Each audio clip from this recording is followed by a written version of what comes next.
Hello everyone, welcome to in my YouTube channel UPSC academy. तो आज की जो हमारी वीडियो है वो एक्सरसाइज से रिलेटेड है, पार्ट नंबर 3। और ये हमारी लास्ट वीडियो है साइंस का जो हमारा कोर्स है उसका। तो आज जो हमारी लास्ट वीडियो खत्म हो जाएगी, इससे कि हमारा क्लास 8 का पूरा साइंस का सिलेबस कंप्लीट हो जाएगा। पूरी एनसीईआरटी हमने जो है वो कवर की है। तो फर्स्ट क्वेश्चन देख लेते हैं कि what are the different ways in which water gets contaminated. तो आपको बताना है कौन कौन से डिफरेंट वेज होते हैं। तो आप जो है यहाँ पर लिख सकते हैं। पहला आप लिख सकते हैं सीवेज वेस्ट। तो सीवेज वेस्ट की वजह से क्या होता है कि वाटर जो है वो कॉन्टामिनेटेड होता है। दूसरा आप यहाँ ले सकते हैं एग्रीकल्चरल केमिकल्स। ठीक है, एग्रीकल्चरल केमिकल्स। तो ये जो है वो आपकी बहुत हेल्प करेगा। ये सब चीज़ें आपके लिए बहुत इंपॉर्टेंट है, एग्रीकल्चर केमिकल। एंड फिर आप लिख सकते हैं इंडस्ट्रियल वेस्ट, जो काफ़ी इंपॉर्टेंट होता है। इंडस्ट्रियल वेस्ट, इसका बहुत ज़्यादा मतलब इससे बहुत ज़्यादा वाटर कंटामिनेटेड होता है। ठीक है, तो देखो इंडस्ट्रियल क्यों होगा, क्योंकि बहुत सारी इंडस्ट्रीज़ हैं, केमिकल इंडस्ट्रीज़ बहुत सारी ऐसी हैं। उन केमिकल इंडस्ट्रीज़ का जो वेस्ट है अगर उसको हम रिलीज़ करेंगे वाटर के अंदर तो वाटर खराब मतलब कॉन्टेमिनेटेड हो जाएगा। सीवेज वेस्ट आप जानते हैं, जितना भी मतलब अगर आप किचन हो गई, लॉन्ड्री हो गई, टॉयलेट वगैरह, ये जितना भी इनका जो वेस्ट है वो जब रिलीज होता है वाटर के अंदर तो वाटर हमारा क्या हो जाता है, पॉल्यूट हो जाता है। फिर एग्रीकल्चर वेस्ट की अगर बात करें यहाँ पर, तो एग्रीकल्चर वेस्ट में जो पेस्टिसाइड या वीडीसाइड हम यूज़ करते हैं, फर्टिलाइजर्स वगैरह यूज़ करते हैं, और जब वो बहुत ज़्यादा अमाउंट में यूज़ करेंगे तो जब भी बारिश होगी तो वाटर जो वाटर है जब वो फ्लो करेगा तो जब पानी बहेगा तो पानी के साथ साथ आपका जो केमिकल्स भी बह जाएंगे और वाटर में मिक्स हो जाएंगे, जिससे कि वाटर हमारा क्या हो जाएगा, पॉल्यूट हो जाएगा, पॉल्यूटेड हो जाएगा। ठीक है, चलो अब नेक्स्ट देख लेते हैं। कह रहे हैं at an individual level how can you help reduce air pollution. Air pollution को कैसे आप रिड्यूस कर सकते हो इंडिविजुअल लेवल पर। ठीक है, तो यहाँ पर इंडिविजुअल लेवल पे हमने पढ़ा था। तो एयर पोल्यूशन कैसे रिड्यूस कर सकते हैं। देखो आप सबसे पहला काम क्या कर सकते हो, जो आपकी व्हीकल है ना, उसमें आप जो है अगर मान लो डीजल या पेट्रोल से चल रही हो, किससे, डीजल या फिर पेट्रोल से अगर वो चल रही है तो आप क्या करोगे, उसको रिप्लेस कर दोगे। डीजल पेट्रोल वाली व्हीकल को आप किससे रिप्लेस कर देंगे, सीएनजी, या फिर आप बोल सकते हो एलपीजी, है ना, एलपीजी। तो एलपीजी जैसे आप जो है वो घर में अगर लकड़ी वगैरह जलाते हैं तो आप जो है वो लकड़ी की जगह आप क्या करते हैं, जैसे डीजल का यूज़ कर रहे हैं, किचन में यूज़ होता है, या फिर जो आपका कैरोसिन ऑयल होता है तो आप उसको एलपीजी से रिप्लेस कर सकते हैं। सेकंड आप कह सकते हैं कि बहुत सारे एमिशंस होते हैं चिमनीस एंड व्हीकल्स बनाने वाली जो कंपनीज है ना, या व्हीकल्स का जो एग्जॉस्ट होता है उससे जो आपका एक्सेसिव बोल सकते हो कि एमिशंस होता है, उसको हम कंट्रोल कर सकते हैं उसका कम यूज़ करके। ठीक है, जैसे व्हीकल होगी, या फिर आप जो है वो चिमनी की बात कर सकते हैं, चिमनी होती। तो आपको गाड़ी वाला ये व्हीकल वाला पता ही है कि हम जो है वो तभी यूज़ करें जब हमें ज़्यादा नेसेसिटी हो, अदरवाइज हम उसका यूज़ ना करें। ठीक है, और क्या कर सकते हैं हम शॉर्टर डिस्टेंस के लिए जो है वो गाड़ी का यूज़ ना करें, साइकिल या पैदल चले जाएं। ठीक है, ये हमारा हो गया थर्ड। फोर्थ आप कह सकते हैं कि जो गार्बेज होता है उसको आप डंप करने की कोशिश करें, है ना। और गार्बेज को अगर आप सेपरेट करोगे, जैसे non degradable and non biodegradable and biodegradable, दो तरह के होंगे।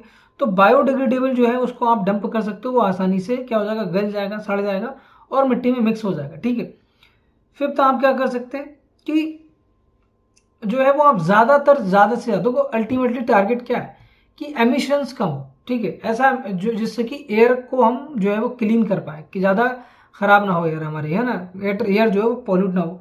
तो हम क्या कर सकते हैं कि ज़्यादा से ज़्यादा हम ट्रांसपोर्ट, जो पब्लिक ट्रांसपोर्ट सिस्टम है उसका यूज़ कर सकते हैं। ठीक है, मान लो कि एक लोग को जाना है अभी 3 4 5 किलोमीटर या 10 किलोमीटर जाना है, तो आप हर बार में अपनी 4 व्हीलर ये सब ना निकालें। आप क्या कर सकते हैं, आप ट्रांसपोर्ट का यूज़ करके चले जाएं। ठीक है, और अगर मान लो कि 4 5 लोग हैं तब ठीक है, तब तो चलो ठीक है, आप पर्सनल गाड़ी यूज़ कर लें अपनी। क्लियर ट्रांसपेरेंट वाटर, जो clear transparent water is always fit for drinking. तो ये इसको आपको कमेंट करना है कि ये जो इन्होंने बोला है कि क्या क्लियर या ट्रांसपेरेंट जो वाटर होता है वो हमेशा जो है वो पीने के लिए साफ है, वो मतलब ड्रिंकिंग के लिए ऑलवेज फिट है। तो इसका आंसर होगा नो। ठीक है, इसका आंसर हमेशा क्या होगा, नो होगा, क्योंकि हमने जब हम एनसीईआरटी पढ़ रहे थे तो वहाँ पर उसको क्या हो गया, क्लीन पानी पीने के बाद भी उसको जो है वो बीमार हो गया था। ठीक है, क्यों हो गया था, क्योंकि होगा क्या कि बहुत सारी जो है माइक्रो ऑर्गेनिजम्स ऐसी होंगी या उसके अंदर जो बैक्टीरिया ऐसे होंगे, जो अशुद्धियाँ उसके अंदर ऐसी होंगी जो डिजॉल्व होंगी वाटर के अंदर, है ना। और जब आप जो है वाटर को पियेंगे तो साथ में आपके चली जाएंगी। तो यहाँ पर जो है वो आपको, आप ऐसा नहीं बोल सकते, बहुत सारी डिसीज कॉजिंग माइक्रो ऑर्गेनिजम्स होती हैं जो डिजॉल्व होती हैं वाटर के अंदर, और जब हम उस वाटर को पियेंगे तो हमें जो है वो बीमारी हो सकती है। ठीक है, हम जो है वो सिक हो सकते हैं। ठीक है, हम बीमार पड़ सकते हैं। ठीक है, चलिए अब नेक्स्ट देखते हैं क्वेश्चन नंबर 4 कह रहे हैं कि you are a member of municipal bodies of your town. ठीक है, अपने टाउन की म्यूनिसिपल बॉडी के आप मेंबर है। Make a list of major that would help your town to ensure the supply of clean water in all resident, जो residents जितने भी हैं उनको सबको क्लीन वाटर मिल पाए। ठीक है, तो हम क्या क्या बोल सकते हैं, तो सबसे पहला आप क्या कर सकते हैं, जैसे हम उसका क्या करते हैं, देखो आपको जैसे भी कहा ऊपर वाले में कि जो ट्रांसपेरेंट वाटर है, क्लियर और ट्रांसपेरेंट वाटर, क्या वो फिट होगा, नहीं। तो उसमें क्या करें हम, उसके लिए हम क्या करें, क्लोरीनेशन करें। क्या करें हम, क्लोरीनेशन हम यूज़ करें। क्लोरीनेशन प्रोसेस के थ्रू जो उसके अंदर जो हार्मफुल बैक्टीरिया या फिर अशुद्धियाँ हैं वो क्या हो जाएंगी, वो सब खत्म हो जाएंगी। ठीक है, सेकंड हम बात करें यहाँ पर कि जो वाटर है उसको जहाँ पर उसको हम इकट्ठा कर रहे हैं उसको मेंटेन करते रहे। जहाँ पर वो पानी टंकी के अंदर जो ओपन जहाँ पर वो स्टोर होता है तो उसकी जो है वो क्लीनिंग होती रहनी चाहिए, जो जिसके थ्रू ट्रांसपोर्ट हो रहा है वाटर, उसका बीच बीच साफ सफाई होती रहनी चाहिए, है ना। वहाँ पर कोई भी लीकेज नहीं होना चाहिए। पता चला है बीच में से कहीं पाइप जो है वो जा रहा है और यहाँ कहीं लीकेज हो गया और यहाँ से जो गटर का पानी इसके अंदर मिक्स हो रहा है, जो गटर का पानी, समझ रहे हैं आप, सीवेज का पानी मिक्स हो रहा है, तो ये सारा पानी आपके घरों में चला जाएगा। और घर में जाने के बाद आप सोच सकते हो कि कितनी ज़्यादा मतलब खतरनाक है, बहुत खतरनाक है, समझ लो, इमेजिन नहीं कर सकते। अभी क्या कर सकते हैं, वाटर पाइप्स के अराउंड जो एरिया उसको क्लीन, मैंने वही कहा कि अल्टीमेटली आपका टारगेट है कि जो यहाँ से जो वाटर को हम प्योरीफाई कर रहे हैं और हाउस होल्ड तक, जो आपका हाउस होल्ड है, जो आपका घर है, वहाँ तक ये पानी जो है एकदम क्लीन अच्छे तरीके से पहुँच जाए। ठीक है, कह रहे fifth, explain the differences between the pure air and polluted air, है ना। तो प्योर एयर और पॉल्यूटेड एयर में आपको क्या करना है, डिफरेंस बताना है। देखो अगर मैं प्योर एयर की बात करूं, यहाँ पर ध्यान देना आप, प्योर एयर, तो प्योर एयर के अंदर कौन कौन से कंपोजिशन होते हैं, उसके अंदर नाइट्रोजन होती है, उसके अंदर ऑक्सीजन होती है सेकंड नंबर पे, उसके अंदर बाकी जो है वो CO2 हो गए आपके, है ना। आपका जो है वो कार्बन CO2 हो गए और भी अदर, मैं ऐसे प्लस करके लिख दे रहा हूँ। ठीक है, CO2 प्लस, तो ये तो आपका 78% होगा। ये आपका कितना होगा, ये आपका 21% होगा, ये दोनों मिला के 99 था। ये सिर्फ CO2 की वैल्यू लगभग 0.03 के आसपास होती है, इतना कम परसेंटेज होता है। ठीक है, और गैसेज जो बाकी हैं, जैसे आपका मीथेन हो गया, है ना, आपकी जो है वो आर्गन हो गई, ओजोन हो गई और वाटर वेपर हो गई, मतलब H2 गैस जो है, ये जो है बाकी जो होंगे 0.07%। ठीक है, 0.07 नहीं, 0.93%, क्योंकि टोटल कितना 1% है, समझे। और जो एयर जो पॉल्यूट हो जाएगी तो उसमें ये जो कंपोजिशन है वो चेंज हो जाएगा। जो पॉल्यूटेड एयर है, पॉल्यूटेड एयर में जैसे इसमें मिक्स हो जाएगा क्या, अगर हम पॉल्यूटेड एयर में बात करें तो उसमें इसका जो प्रोपोजिशन वो चेंज होगा, मतलब SO2 ज़्यादा आ जाएगी, कार्बन मोनोऑक्साइड आ जाएगी क्योंकि CO2 आ जाएगी एक्स्ट्रा, है ना, नाइट्रोजन NO2 आ जाएगी एक्स्ट्रा, और पर्टिकुलेट मैटर। ठीक है, ये सारी चीज़ें इसके अंदर मिक्स हो जाएंगी। अब जब मिक्स हो जाएंगी तो ये पूरा क्या कहलाएगा, पॉल्यूटेड एयर कहलाएगी। क्या कहलाएगी, polluted air. Okay, polluted air कहलाएगी। ओके, चलिए अब हम बात करते हैं नेक्स्ट हमारा है यहाँ पर 6, कहने की explain the circumstances leading to acid rain. तो एसिड रेन क्यों होती है, how does acid rain affect us, और हमें एसिड रेन कैसे अफेक्ट करती है। तो दो चीज़ें याद रखना आप, एक नाम है सल्फर, एक नाम है नाइट्रोजन। इन दोनों के जो ऑक्साइड्स होते हैं, कौन होते हैं, oxides of sulphur and nitrogen, जिसको हम बोल सकते हैं sulphur dioxide and nitrogen dioxide भी बोल सकते हैं। ठीक है, समझ रहे हैं, ये पोल्यूटेंट्स कहलाते हैं। क्या कहलाते हैं? टाइप ऑफ पोल्यूटेंट्स हैं ये, टाइप ऑफ पोल्यूटेंट्स। और जब ये एटमॉस्फेयर के अंदर जाएंगे, जब हम मतलब ये एटमॉस्फेयर कब जाएंगे? जब हम यहाँ कुछ जलाते हैं, बर्निंग करते हैं आप, है ना, जो हार्मफुल चीज़ें उनको बर्न करना है, लकड़ी को बहुत जला रहे हैं या फिर और जो हमने कचरा वगैरह जला दिया, तो उससे SO2 और NO2 बनेगी और वो एयर में जाके मिक्स हो जाएगी, ऊपर चली गई, है ना। डीजल हमने बर्न कराया है ना, तो डीजल बर्न करने से होगा। पेट्रोल बर्न कराएंगे तब भी ये निकलेगी, बनती है ना। तो ये सब चीज़ें जब हम बर्न कराएंगे उसके बाद जो ये जो गैसेस हैं वो कहाँ ऊपर जाके यहाँ पर ट्रैप हो जाएंगी, NO2 और SO2 इसमें जाके ट्रैप हो जाएंगी। जब ये वहाँ जाके होगी तो यहाँ पर क्या है? वाटर की वेपर प्रेजेंट है ऊपर। तो जब इससे रिएक्शन करेगी वाटर NO2 से तो बनेगी HNO3, ये भी एक स्ट्रॉन्ग एसिड है, ठीक है। और दूसरा आपका बनेगा, इससे जब रिएक्शन होगी तो बन जाएगा H2SO4, इसको बोलते हैं सल्फ्यूरिक एसिड, ये होता है नाइट्रिक एसिड। ये दोनों क्या है? एसिड है। और जब ये बारिश होगी तो ये दोनों साथ में नीचे आएंगे, तो ये क्या होगा? देखो ये सब नीचे आ गए, तो यहाँ पर ये एसिड रेन कहलाती है, इसीलिए हम उसको कहते हैं एसिड। और जो एसिड्स होते हैं वो काफ़ी ख़राब होते हैं, मतलब हमारी सेहत के लिए, है ना। और ये क्या कर सकते हैं? ये जो है वो क्रॉप्स को डिस्ट्रॉय कर सकते हैं, है ना, डिस्ट्रॉय क्रॉप्स। सेकंड और क्या कर सकते हैं? ये जो है वो जैसे मान लो कि हमने एग्जाम्पल पढ़ा था उसमें ताजमहल वाला, तो जो मोनूमेंट्स हैं उनको काफ़ी नुकसान कर सकते हैं, है ना। उनकी जो चमक है, उनकी जो ब्यूटी है, उसको ये ख़राब कर सकते हैं, उसको ये क्या कर सकते हैं? उसके कलर को फेड कर सकते हैं। फेड करते हैं, कर नहीं सकते, करेंगे, करते हैं, ठीक है। करें which of the following is not a green house gas? तो यहाँ पर ऑप्शन होगा, 4 ऑप्शन होंगे, carbon dioxide, sulphur dioxide, methane and nitrogen. कहने कि इनमें से कौन सी जो है वो ग्रीन हाउस गैस नहीं है?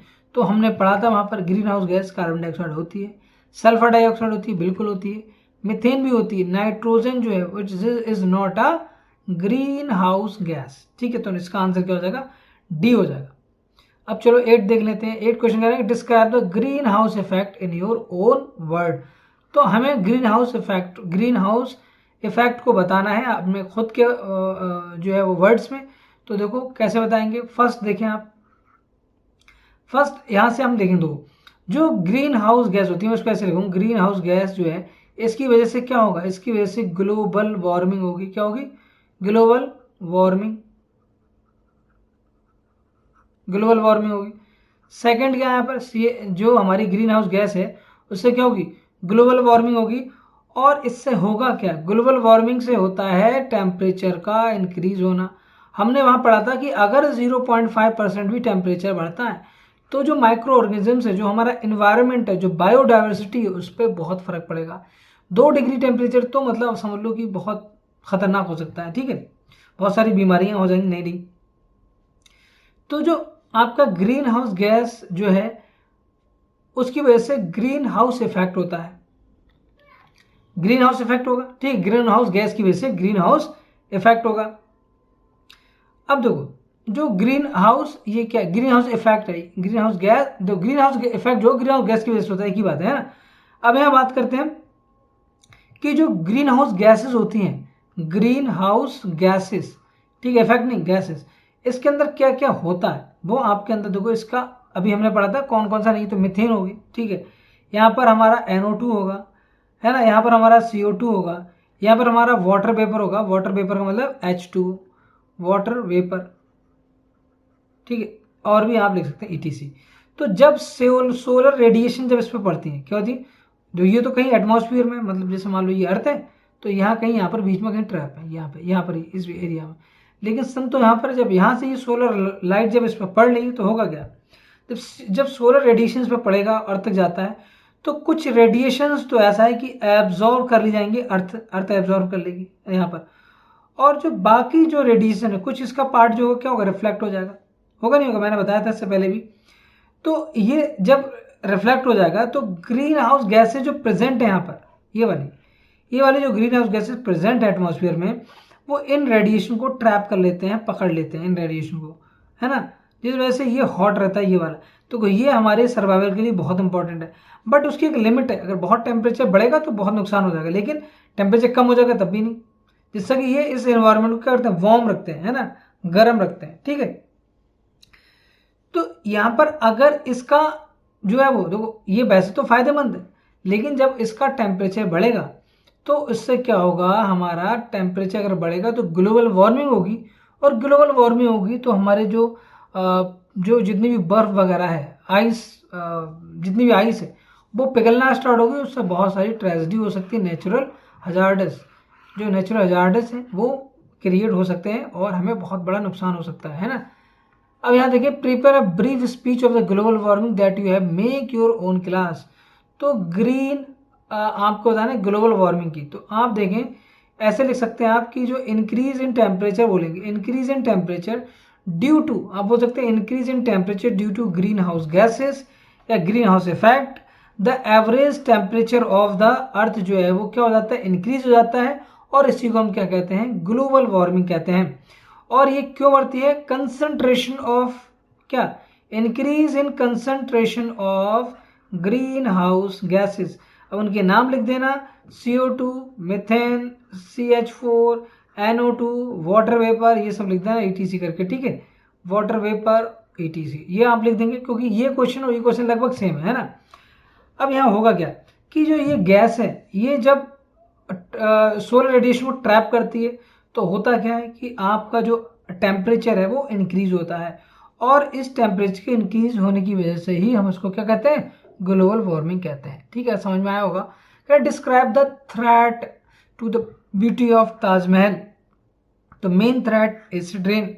अब एसिड रेन क्यों रही, जो आसपास का इंडस्ट्रियल एरिया है वहाँ पर जो आपकी ऑयल रिफाइनरी मथुरा वाली है ना, वो बहुत इंपॉर्टेंट है ना, बहुत इंपॉर्टेंट फैक्टर है इसको फेड करने के लिए। तो उसका जो है उसको मतलब उस पर जो रिस्ट्रिक्शन बंद नहीं करना है, लेकिन कहने का मतलब ये है कि रेगुलेशंस जो हैं कि वो अपने जो फ्यूल है उसको चेंज करें, जो पहले का सिस्टम था उससे चेंज करना, मतलब आपको जो एमिशंस हैं उनको कम करना है, एयर पॉल्यूशन को रोकने की कोशिश करना है। चलिए देख लेते हैं, यहाँ पर है हमारा फर्स्ट कि सबसे मेजर थ्रेट जो है वो क्या है, एसिड रेन। अब एसिड रेन होती क्यों है वो आपको पता होनी चाहिए। तो जब भी एसिड रेन जो है वो फॉल करेगी किस पर, ताजमहल पे, तो ताजमहल पर फॉल करने की वजह से उसको क्या करेगी, कोरोड करेगी, है ना, मार्बल को जो है वो कोरोड करना स्टार्ट कर देगी, और कोरोड करने की वजह से मार्बल का जो वाइटनेस है, जो उसका वाइटनेस कलर है, वाइटनेस कलर वो क्या होगा, फेड होगा, फेड ऑफ हो जाएगा, ठीक है, फेड ऑफ। तो फेड ऑफ होगा मतलब, और इसी को हम, इस प्रोसेस को हम क्या कहते हैं, मार्बल कैंसर बोलते हैं। हमने पढ़ा था वहाँ पे मार्बल कैंसर, मार्बल कैंसर हो गया। अब देखो हम क्या कर सकते हैं, जो ये एसिड रेन हो रही है साथ साथ जैसे मथुरा ऑयल रिफाइनरी है, मथुरा ऑयल रिफाइनरी, तो उसमें क्या होता है ना, वो छोटे छोटे पार्टिकल जिनको हम क्या बोलते हैं, सूट पार्टिकल, सब NCERT से बता रहा हूँ आपको, सूट पार्टिकल से ये भी जो है वो निकलते हैं, और सूट पार्टिकल जो निकलेंगे तो आसपास का जो एरिया है उसको काफ़ी नुकसान होगा, और जो उसका ताजमहल का जो वाइटिश कलर है वो येलो कलर का हो रहा है ना, येलोइश बोल सकते हो, फेड हो रहा है। तो ये नहीं होने देना है, इसके लिए हमें पूरे प्रिकॉशंस मेजर करना है, प्रिकॉशंस के साथ काम करने हैं, है ना। चलिए 11 देख लेते हैं। तो 11 में कहना है, what does the increased level of nutrients in the water affect the survival of aquatic organisms. तो why does the increase level of nutrients in the water. अब देखो कह रहे हैं, जब जो न्यूट्रिएंट्स का लेवल है ना, अगर वो लेवल जो होगा न्यूट्रिएंट्स का वो अगर इंक्रीज होगा, बढ़ेगा, है ना, इन द वाटर बॉडी, इससे होगा क्या कि उसके अंदर एक्सेसिव मतलब एक्सेस ऑफ एल्गी बढ़ जाएगा, क्योंकि एल्गी को खाना प्रॉपर मिलने लगा। जो आपका न्यूट्रिएंट्स का लेवल है, न्यूट्रिएंट्स लेवल बढ़ रहा है, तो अगर न्यूट्रिएंट्स का लेवल अगर बढ़ रहा है ना, तो न्यूट्रिएंट्स का लेवल बढ़ने के साथ साथ जो एक्सेस ऑफ एल्गी की ग्रोथ होगी, और एक्सेस ऑफ एल्गी जब वाटर बॉडी में ग्रो करेगी तो उसकी पॉपुलेशन बहुत बढ़ जाएगी। पॉपुलेशन जब बढ़ेगी, है ना, तो अच्छा होगा क्या कि जब इसको वो खाएंगे, एल्गी को जब खाएंगे, तो वहाँ पर बहुत सारा ऑक्सीजन वो यूटिलाइज करेंगे, और ऑक्सीजन को जब यूटिलाइज करेंगे तो ऑक्सीजन की अमाउंट इन वाटर क्या हो जाएगी, डिक्रीज हो जाएगी, जिसकी वजह से क्या होगा कि decrease in the level of oxygen in the water वो अगर डिक्रीज होगा, उससे हमारा क्या होगा, जो फिशेस हैं, ये जो एक्वेटिक ऑर्गेनिज्म है, उनको इफेक्ट पड़ेगा, उनकी जो पॉपुलेशन है वो कम हो जाएगी, क्योंकि उनको प्रॉपर जो है ऑक्सीजन नहीं मिल पाएगी, जिससे उनको प्रॉब्लम होगी और उनकी पॉपुलेशन या उनकी हेल्थ में इफेक्ट आएगा, और बहुत सारी जो हमारी फिशेस हैं या जो एक्वेटिक लाइफ है वो डाई हो सकती हैं, मर सकती हैं। ठीक है, तो आपको इन चीज़ों का ख्याल रखना है। आई होप कि आपको ये पूरा वीडियो समझ में आया होगा। ये हमारा लास्ट वीडियो था और अब हम जो है वो नेक्स्ट कोई और वीडियो बनाएंगे फिर, है ना। तो अभी तक हमने मैथ, साइंस और हमने उर्दू जो है वो कंप्लीट कर लिया। आपको ये 9th के लिए सफिशिएंट है, चाहे आप जामिया का दे रहे हैं, चाहे आप AMU दें, चाहे आप BHU, नवोदय, सबके लिए सफिशिएंट है। और यहाँ पर जो है वो हमें अभी हिंदी और इंग्लिश का कोर्स और बनाना है, वो मैं बना दूंगा। और भी फिर भी अगर आपको कुछ और कोर्स चाहिए तो आप कमेंट बॉक्स में ज़रूर लिखें। आई होप कि आपको ये सारे वीडियोस पसंद आते होंगे। नेक्स्ट वीडियो मिलते हैं, तब तक के लिए बाय, टेक केयर, जय हिंद। आई मतीक अहमद साइनिंग ऑफ।